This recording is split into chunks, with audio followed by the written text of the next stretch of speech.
అష్టమూర్తి అనే నామాన్ని కనుక మనం స్మరిస్తూ ఉంటే ఈ ముక్కోటి దేవతలను మనం స్మరించినంత ఫలితాన్ని మనకి అమ్మవారిస్తుంది.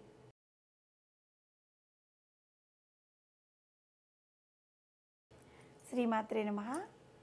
శ్రీ లలితా సహస్రనామంలోని 662వ నామము అష్టమూర్తి.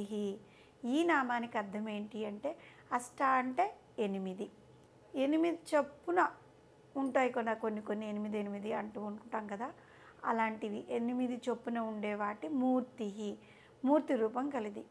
జగన్మాత 8 సంఖ్య గల వాని యొక్క స్వరూపము తానే ఉందన్నమాట. రహస్యాతి రహస్యనామాలైన లలితా సహస్రనామాలని ఆ తల్లి అష్టమూర్తులైన వసిని, కామేశ్వరి, మోదిని, విమల, అరుణి, జయని, సర్వేశ్వరి, కౌల్ని అనే వసన్యాది వాగ్దేవతల ద్వారానే ఈ సమస్త విశ్వానికి వ్యక్తపరిచిందనమాట. వీళ్ళు వసన్యాది వాగ్దేవతలు యనమండుగురు. వీళ్ళ ద్వారానే మనకి ఈ లలితా సహస్రనామం అమ్మవారు చెప్పించారు. అంటే ముందుగా అమ్మవారు వాళ్ళకి చెప్పండి అని చెప్పి వాళ్ళ ద్వారా మనకి ఈ లలితా సహస్రనామం ముందుగా మనకి వ్యక్తపరిచారు. సర్వేశ్వరుడైన సదాశివుడు 8 రూపాల్లో ఈ జగత్తును ఆవరించి ఉన్నాడనమాట. ఈ సృష్టి అంతటా నిండి నిబిడీకృతమైన ఉన్న పరమేశ్వరుడు ఒక్కో రూపంలో ఒక్కో పేరుతో పిలువబడుతూ ఉన్నాడు. వీరిలో మొదటి మూర్తి ఎవరు అంటే శర్వుడు. అతను భూమిని అధిష్ఠించి ఉంటాడు.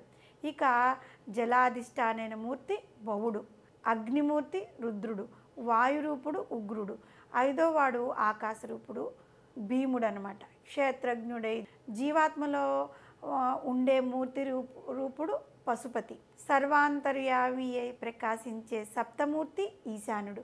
ఇక సచ్చిదానందమయుడైన యజమాన రూపుడైన విరాజిల్లుతూ ఉండేవాడు శివుడు. ఈ అష్టమూర్తుల స్వరూపమే సాక్షాత్తు జగన్మాత. అంటే మనం ముందు నుంచి చెప్పుకుంటూ వస్తున్నాం కదా, శివుడు అమ్మవారు వేరు కాదు అని. ఈ 8 రూపాల్లో శివుడు కూడా మనకి వ్యక్తమవుతూ ఉంటాడు. శక్తి రహస్యం వివరించిన ప్రకారంగా జగన్మాత లలిత త్రిపుర సుందరి లక్ష్మి, మేధ, ధర, పుష్టి, గౌరి, తుష్టి, ప్రభ, ధృతి అనే 8 మంది మాతల రూపంలో అమ్మవారు కూడా విరాజిల్లుతూ ఉన్నారు. అదేవిధంగా ఆ తల్లి అష్టమూర్తులైన బ్రహ్మి, మహేశ్వరి, కౌమారి, వైష్ణవి, వారాహి, మాహేంద్రి, చాముండ, మహాలక్ష్మి స్వరూపాలతో విరాజిల్లుతూ ఉంటుంది. ఇక ఆత్మ 8 విధాలుగా కూడా ఉంటుంది. అవి ఏంటి అంటే జీవాత్మ, అంతరాత్మ, పరమాత్మ, నిర్మలాత్మ, శుద్ధాత్మ, జ్ఞానాత్మ, మహాత్మ, భూతాత్మ. ఈ 8 ఆత్మస్వరూపములు సాక్షాత్తు ఆ జగన్మాత యొక్క రూపాలే అన్నమాట. ఇంకా అసితాంగ భైరవుడు, రురు భైరవుడు, చండ భైరవుడు, క్రోధ భైరవుడు, ఉన్మత్త భైరవుడు, కపాల భైరవుడు, భీషణ భైరవుడు, సంహార భైరవుడు, ఇలాగా మానవులు ఈ భూమి మీద జన్మించి అనేకమైన కష్టాలు, దుఃఖాలు అనుభవిస్తూ దుఃఖ నివృత్తికి భైరవుడిని సేవించాలి. ఇలా చాలా రకాల భైరవులు ఉన్నారని ఇప్పుడు చెప్పుకున్నాం కదా.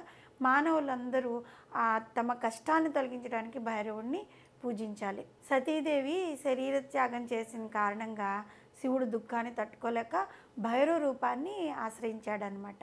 కనుక భైరవుని సేవిస్తే శివుని సేవించినట్టే. ఒకప్పుడు శివుడు చెప్పాడట, భైరవ రూపంలో ఈ లోకాన్ని నేను కాపాడుతూ ఉంటాను అని సాక్షాత్తు ఈశ్వరుడే సెలవిచ్చాడు. ఈ అష్టభైరవుల స్వరూపమే సాక్షాత్తు ఆ జగన్మాత. హిందూ సాంప్రదాయంలో లక్ష్మీదేవి సిరి సంపదల యొక్క దేవత కదా.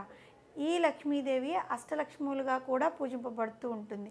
ఈ అష్టలక్ష్ములు సర్వమంగళ స్వరూపిణి అయిన ఆదిలక్ష్మి లేదా మహాలక్ష్మి, ధాన్యప్రదాత అయిన ధాన్యలక్ష్మి, ధైర్యాన్ని ప్రసాదించే ధైర్యలక్ష్మి లేదా వీరలక్ష్మి, రాజ్యప్రదాయిని అయిన గజలక్ష్మి, సంతానాన్ని ప్రసాదించేది సంతానలక్ష్మి, విజయాన్ని కలిగించే విజయలక్ష్మి, చదువుల తల్లి అయిన విద్యాలక్ష్మి లేదా శారదాదేవి, ఐశ్వర్యప్రదాయిని ధనలక్ష్మి.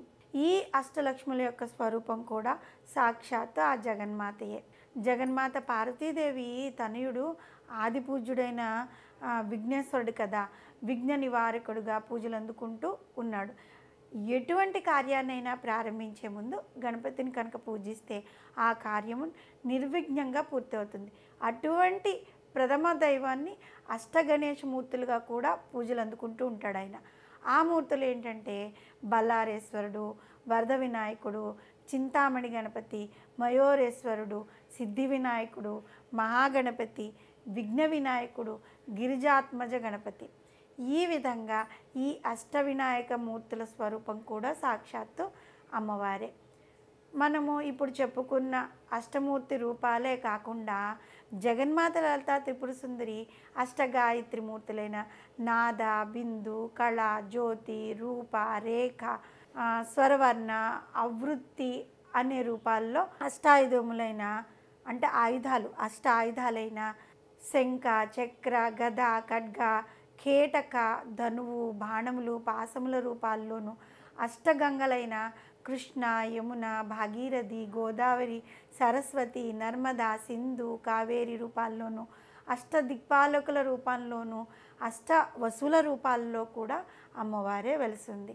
ఇన్ని రూపాల్లో వెలిసి ఉన్న జగన్మాత నామమైన అష్టమూర్తి అనే నామాన్ని కనుక మనం స్మరిస్తూ ఉంటే ఈ ముక్కోటి దేవతలను మనం స్మరించినంత ఫలితాన్ని మనకి అమ్మవారిస్తుంది. వసన్యాది వాగ్దేవతలు, సదాశివుని అష్టమూర్తులు, అష్టలక్ష్ములు, అష్టమాతలు, అష్టభైరవులు, అష్టగణేశమూర్తులు, అష్టగాయత్రీ మంత్రములు, అష్టవసువులు, అష్టగంగలు, అష్ట ఆయుధములు, అష్టదిక్పాలకులు, శ్రీకృష్ణుని యొక్క అష్టభార్యలు, ఈ విధంగా ముక్కోటి దేవతల స్వరూపమైన జగన్మాత లలితా త్రిపుర సుందరిని మనం కనుక అష్టమూర్తి అనే నామంతో, చిన్న అష్టమూర్తి అనే నామాన్ని కనుక మనం నిత్యం స్మరిస్తూ ఉంటే ఇంతమందిని, అంటే మనం ముక్కోటి దేవతలు అని మనం చెప్పుకుంటూ ఉంటాం, అంటే 3000 కోట్ల దేవతలు ఉన్నారు అని మనం ఇంతకుముందు చెప్పుకున్నాం. 3 దేవతలు ఉంటే వాళ్ళ నుంచి వచ్చిన ఆ శక్తి దేవతలు, ఆ శక్తుల నుంచి పుట్టుకొచ్చిన మొత్తం శక్తి దేవతలు, అష్టదిక్పాలకులు, వీళ్ళందరినీ పూజించినంత ఫలితం ఈ ఒక్క నామంలో మనకి లభిస్తుంది అన్నమాట. కాబట్టి అష్టమూర్తి అనే నామాన్ని నిత్యం స్మరిస్తూ ఉందాము. శ్రీమాత్రే నమః.